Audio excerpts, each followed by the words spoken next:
Hello student, कैसे हो आप सब। आई होप आप सब अच्छे होंगे। स्टूडेंट्स, आज हम प्रेमचंद जी के विषय में जानेंगे, जो एक गद्य साहित्यकार हैं।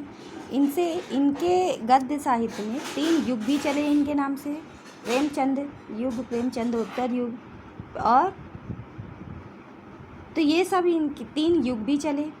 अब प्रेमचंद जी के लिए जो का प्रश्न जो आता है वो ये है कि इनका मूल नाम क्या था। तो इनका मूल नाम धनपत राय था। जब ये रचना करने लगे तो नवाब राय के नाम से रचना की, और फिर बाद में ये प्रेमचंद के नाम से विख्यात हुए।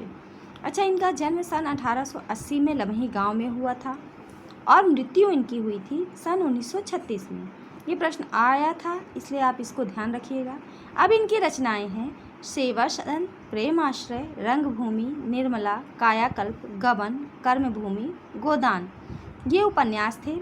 सोजे वतन, मानसरोवर 8 खंड में गुप्त धन कहानी संग्रह था। करबला, संग्राम, प्रेम की देवी नाटक, कुछ विचार विविध प्रसंग, ये निबंध संग्रह थे। तो ये थे इनकी रचनाएं। इनमें से आपको 4 याद करनी है, 2 पेपर में आएंगी, 2 आपको वैसे याद रहेंगी। अब आती है इनकी भाषा शैली।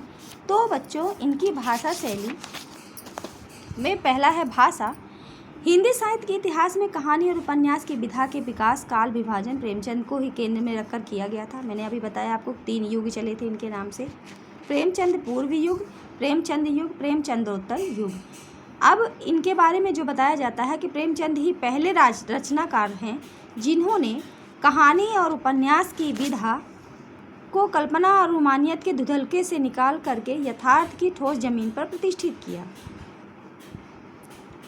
यथार्थ की जमीन से जुड़कर कहानी किस्सा गोई तथा सीमित न रहकर पढ़ने पढ़ाने की परंपरा पर से जुड़ी थी। इनमें उनकी हिंदी और उर्दू मिश्रित भाषा का विशेष योगदान था। उन्होंने यहाँ हिंदुस्तानी भाषा अपने पूरे ठाट बाट और जातीय रूप के साथ लाई थी। तो ये थी इनकी भाषा। अब इनकी शैली अगर पूछी जाती है तो शैली में, क्योंकि इन्होंने जितनी भी उपन्यास कहानी लिखी उसमें वर्णन किया है, तो पहली हो गई वर्णनात्मक शैली का प्रयोग किया है। दूसरी शैली का हो गया विवेचनात्मक, क्योंकि अगर वर्णन करेंगे तो उनको विवेचन भी करना पड़ेगा।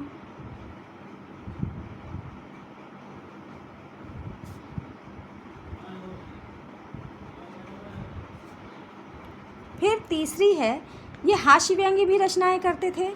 तो तीसरा नंबर है हास्य व्यंग्य।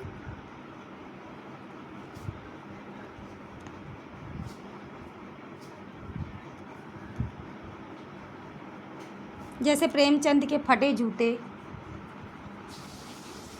जिस तरह इसे लिखा था उसी तरह से इस हास्य व्यंग्यात्मक शैली भी है।